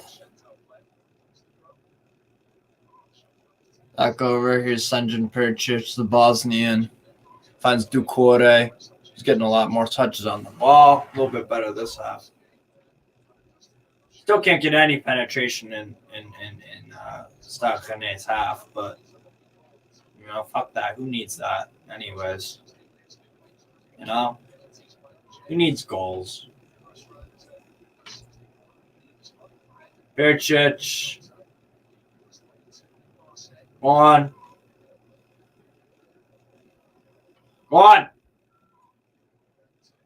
Oh, fuck off. Cross blocked. Valentine's Day is overhyped. Well, yeah, problem is, though, when you have a girlfriend, you gotta...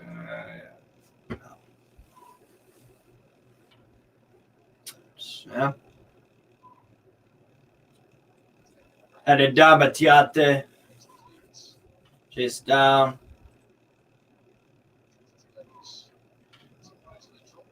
Would have been completely screwed at Stade Rennais if we'd turned the ball over there. So that's nice. Foul. Thank you. There you go. Drew a foul. Very nice. We have no shots on target, by the way, Strasbourg. None at all. None. There's no penetration. Nothing. Oh.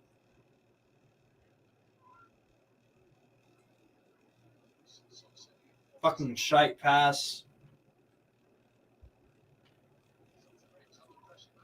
Oh my god.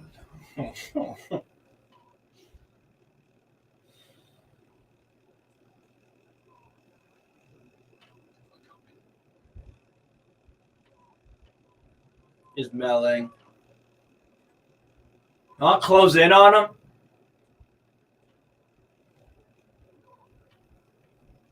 Sobol kicks it out. Doesn't clear it at all.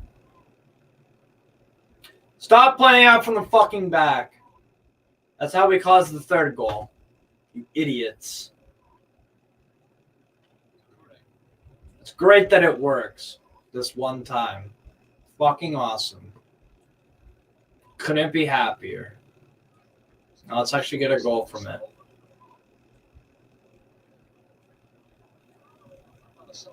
What the fuck is that cross? Dog. What was that cross? Oh my god. That was disgusting. That was disgusting. That was one of the worst crosses. Wow. Oh yeah, nice. Enjoy it, bro. Enjoy it. Habib Diallo's coming out for Label Motiba. Motiba tried, but no service at all. I can't remember any half chances that he had. So, yep, it's a 5 out of 5 because his teammates fucked him over. Dagba is coming out for Frederic Gilbert. And Aulu is coming out for Morgan Sanson.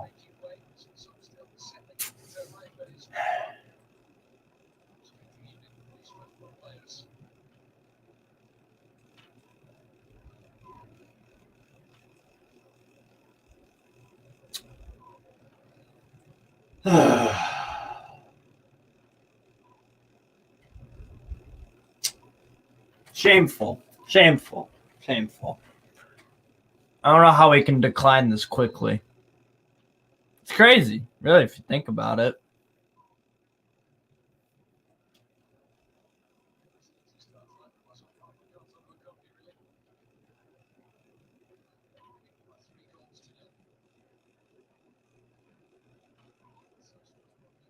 Alu? Diallo!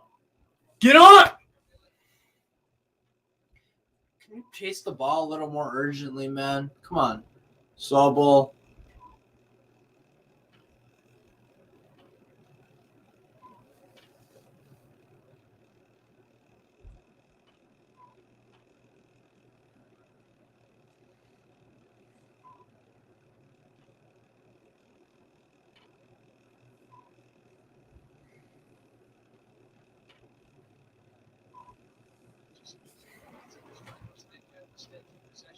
There you go. Nice. You're about to turn the ball over and you corrected your mistake. Fair enough. Dived out, lunge to stop the counterattack. If then it would have been 4. On ball out. Sobol. Good.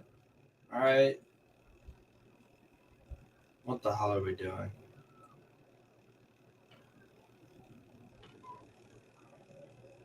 Why are we taking so many touches? Just cross the ball into the box. If you're going to do it, just do it right away so that the defenders have less time to set up. Why? Sloppy touch.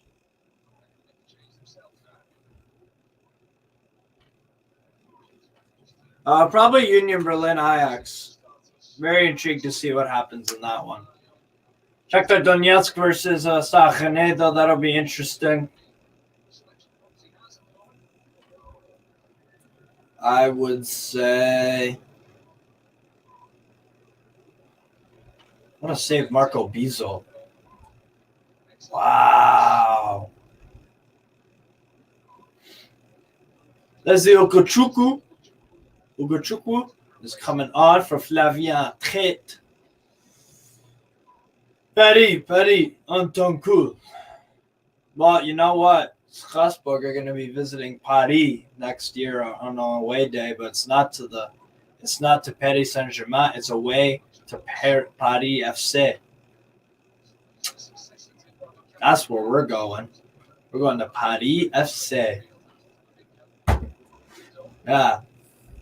Really fucking excited about that. Quevilly, Rouen, Caen, maybe Saint-Etienne, but they might go down to the National, Championnat National. They might just do a Sunderland. Saint-Etienne. Bottom of the first tier of a competition, so Liga in that case. Then bottom in Ligue 2. Bro, Red Star aren't even in they're in the Championnat National. I mean, let me check the standings. You know, I gotta know my opponents for next year. Who could be that opponent? It's 1-0 Barcelona, 70th minute. Rafinha. Cool. Please, fucking misery, man. Jesus Christ. Championnat National.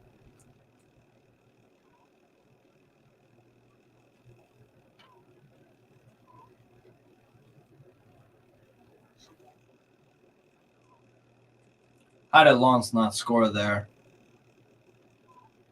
Imagine your last day of the season for League and a survival stream. We'll be down and out by March. We're down and out right now.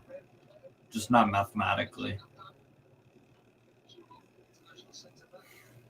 Angers pulled one back against Monaco. Abline. He's a good player, Abline. Matisse Abline, I believe. Matisse Abline, yeah. A good player, man. That's a good player.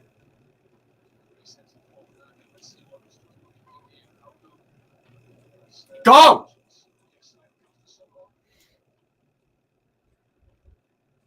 Championnat National. There we go. Yeah, so let's see who's top of the Championnat National. Oh, we could go. So Versailles, 33 points after 18. FC Martigues. Red Star are third in the Championnat National. Who will be worse when they play each other, AC Milan or Tottenham? AC Milan. And that's impressive because Spurs are dog shit. They'll get a lucky goal from Harry Kane or whatever the hell. Milan are so dog shit that none of their players, even though they have Rafael Leao who can have a moment or two in a game to win it, even he's so fucking out of form that it's not going to happen because everyone around him is playing like shit. Yeah, FC Martigues. Let's see. Concarneau could be promoted to Ligue 2. So Strasbourg away to Concarneau or Dunkirk or Cholet or Sedan or Le Mans or Bourg-en-Bresse or Orléans. You never know. They could get promoted. And in Ligue 2, we're going to go away to Caen, Annecy, Quevilly-Rouen, Guingamp, Stade Laval, Paris FC, Valenciennes. Looks like Rodé are going down. Shut up! Fuck off. Why can't we have someone at the edge of the box? I want to visit Dunkirk. I don't know nothing about it. Yeah, fucking Rodé, Stade Laval, and all that shit. Yeah, and FC Martigues.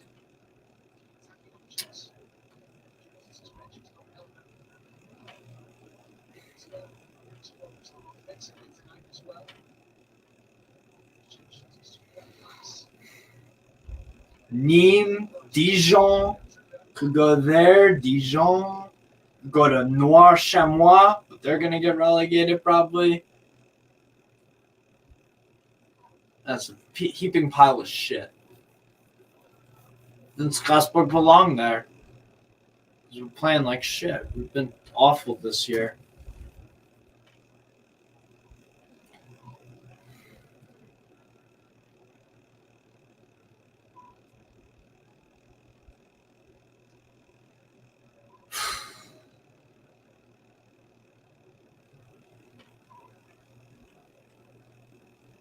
Dunkirk Beach was a famous World War setting. Oh, that's right. That's right. Just like Versailles and shit like that. Yeah, I know what you mean. Are Brest going to get a late winner here? I feel like they're going to, because Clermont Foot did it to them. Jeremy Doku is going to come on to further the pain of this anonymous Strasbourg performance. Cool. Very nice. Ain't nothing to see at Dunkirk 2023, trust me. I never heard of anything cool at Dunkirk either. But yeah, Danny would know. Lives in France, obviously. Can't believe Lens losing their knees.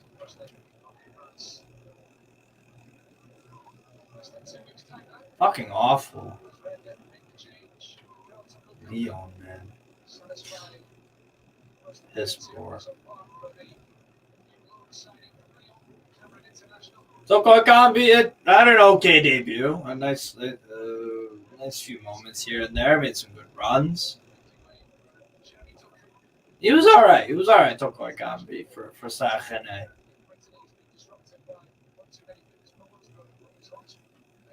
Roman just missed a sitter. Nice.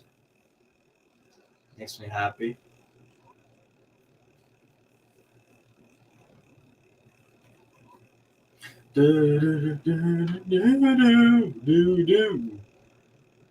Brest should have scored there. Honorat. What are you doing? Franck Honorat. What are you doing, buddy? Should have scored there. Fuck off! Really? That's a foul?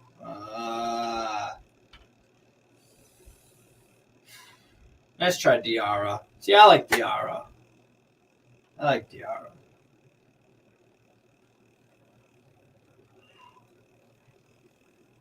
Ugh.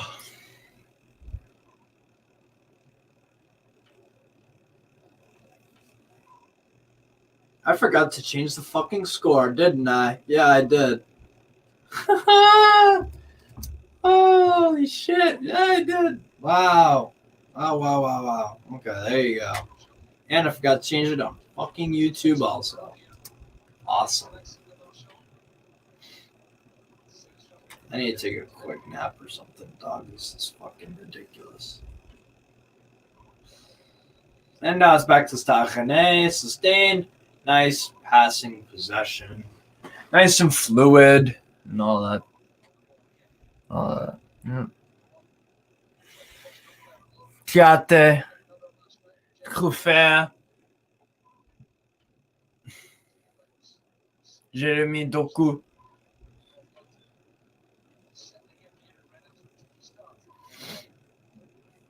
Dunkirk. Yes, there is a museum, but beaches changed, town changed also. It's not the same as in 1940. That makes sense.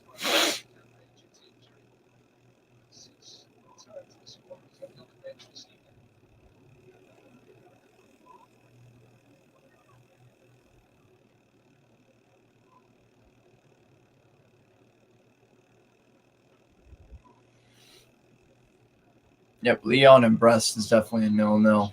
Wow.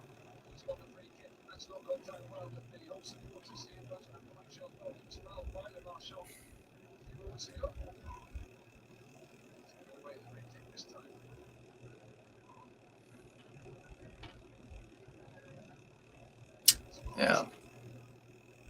Stade Rennais playing some good football again. Nice flick. Back heel from Guidi. Shitty turnover in our own final, our own third of the field. Tiate, though, handles that weirdly. Goes out for a Strasbourg throw in. Returns the favor. I didn't know it was Christmas still. It's February. Fuck's sake.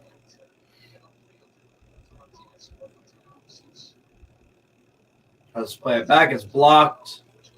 Yeah, Strasbourg, 2 shots. None on target. None of them.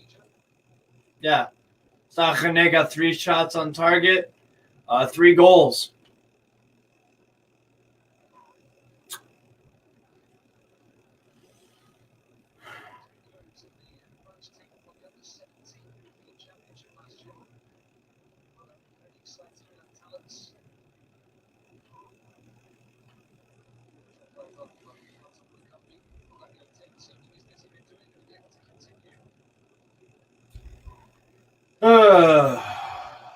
Make sure you smash the like button, people. Again,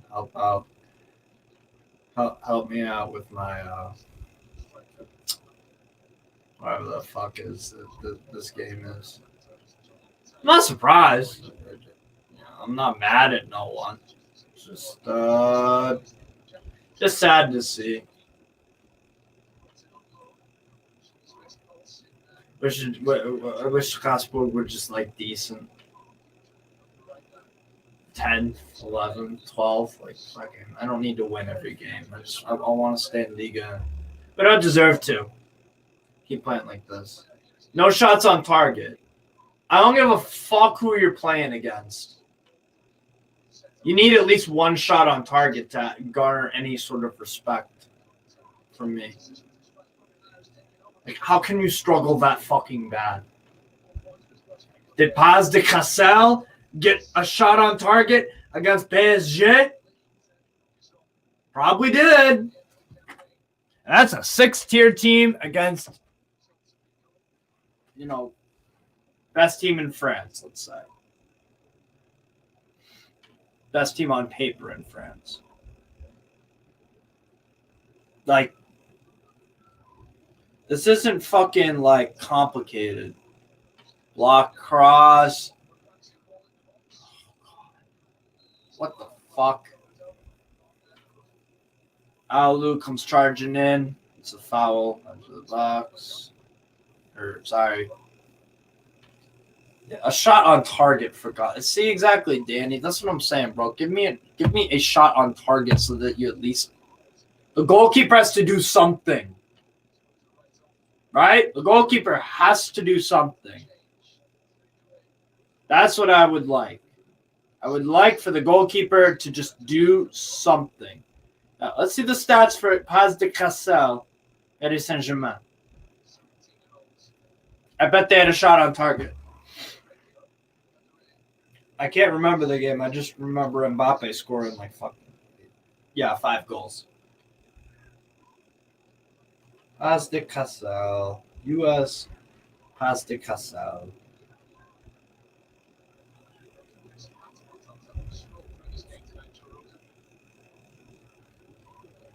Would you look at that? Paz de Cassel. 1 shot, 1 on target. Paris Saint-Germain, 26 shots, 13 on target. 40% possession.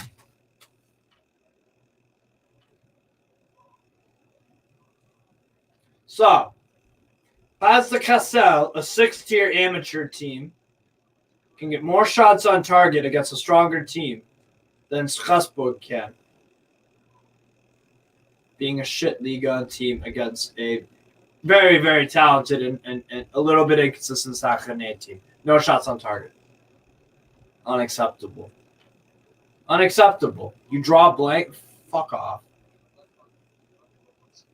Yes, Strasbourg would be bottom with Greg Berhalter. The guy didn't know how to manage himself in the fucking Swedish second division. So there's no chance. What's the Swedish second division called? Because I hate calling it that.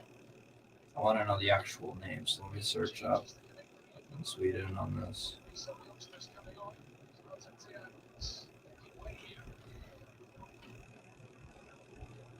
The Superettan. Yeah. Greg Berhalter did not know what to do in the Superettan.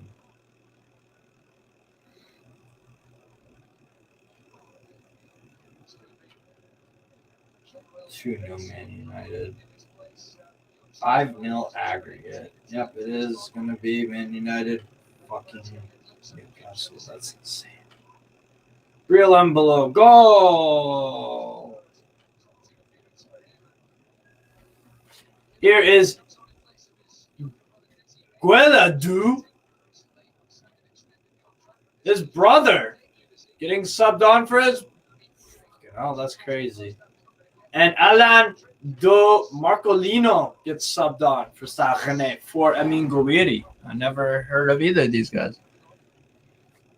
Yeah, I saw that tweet where a Canadian team, Vancouver Whitecaps, had subbed off a player, Sebastian Berhalter, his son, and you highlighted because it said Berhalter out. Yep, Vancouver Whitecaps knew it before any of these dumbass U.S.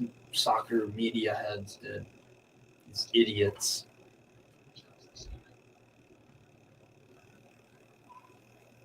Yeah, Gouiri was fantastic today.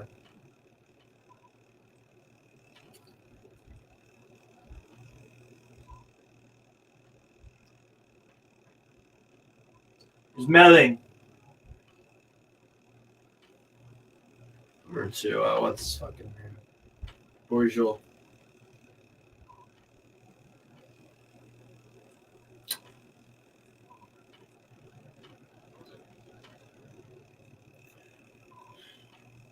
Quick tempo football from Stade Rennais. Melling trying to chase down. What the fuck, dude? Sobel's had a really bad game. Just being tough on the kid, fine, but he's not had a good game. He's not had a good game. Sloppy touches. Are we recruiting the right fucking people? Or is this what?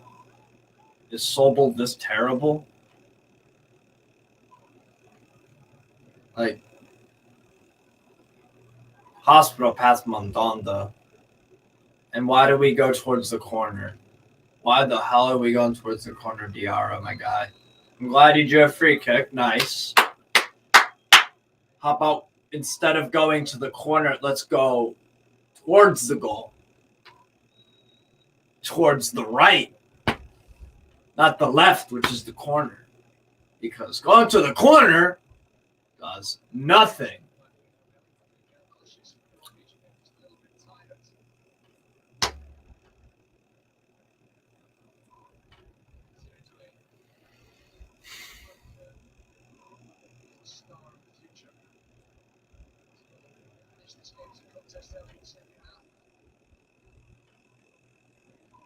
Free kick for Strasbourg. Maybe we can get some little consolation goal. Who the fuck is injured now?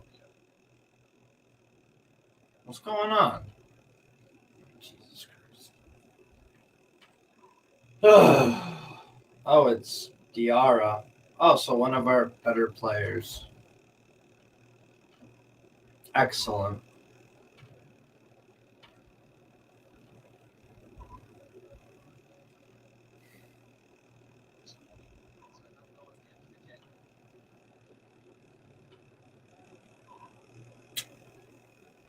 Sad times. Yeah. Very sad.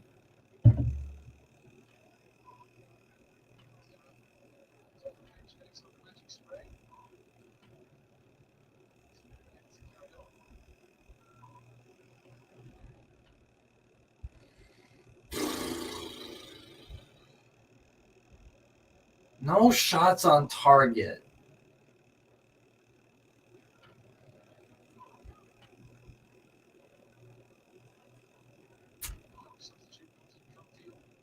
You can deal.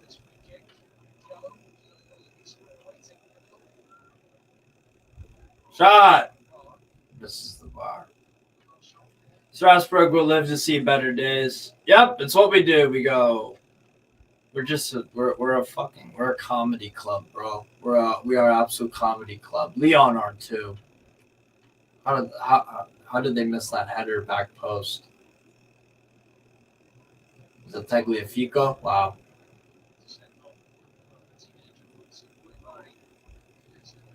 It was like Hakare. I don't know. Foul. Strasbourg over Stade Rennais. Free kick.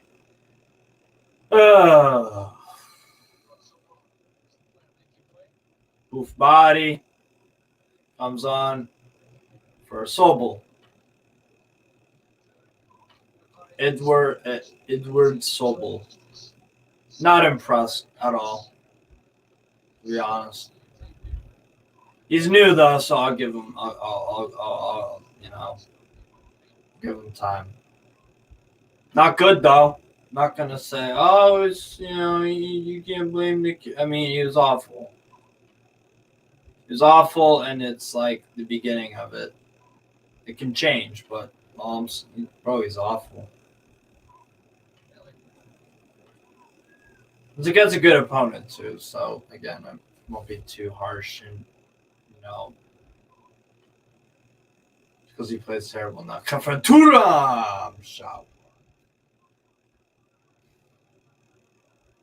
There's a baseball pitcher named Steven Strasburg.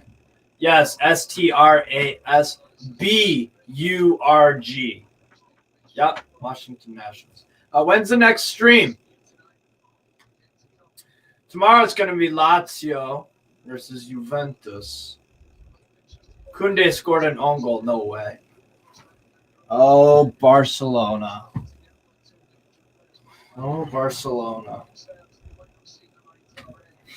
That's hilarious. Yep, Brest are going to hold on for a point against Lyon.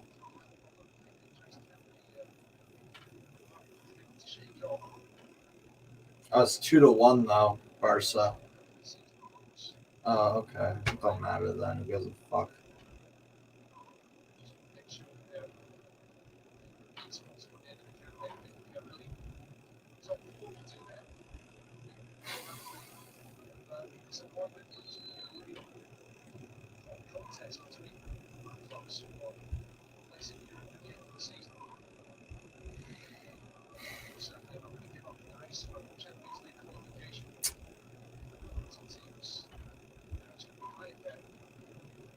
Another Costa. Wow. I remember when Sebastian supported Lazio for a bit. Bro, I hope Lazio destroy Juve tomorrow. We were not very good against Fiorentina. Final whistle 3-0 Stade Rennais over IC Strasbourg Alsace. And yep. I knew we were going to lose heavily. So, no surprises there. Thank you all for watching. I really, really appreciate it. Shout out all you guys. Sebastian, AD744, Danny VR, Matt's channel. Fucking all you guys. You know what I'm saying? My car has been broken down on the street. Shout out to you, my man. Really appreciate it. BLE Reviews Football. No, all these guys in here. All in the joint. You know what I'm saying? So, yeah, I'll see you tomorrow, man. I will see you tomorrow. And I will give my thoughts on this tomorrow because I need to comprehend still that we're in a final. I need to comprehend it. But anyway, make sure to hit the like and subscribe button. It finishes Stade Rennais 3, Strasbourg 0. Yeah, not fun. Ligue 2 beckons in the horizon. But, no, well. Fuck it. We've been dog shit. So it is what it is. Anyway, see you guys later. Peace.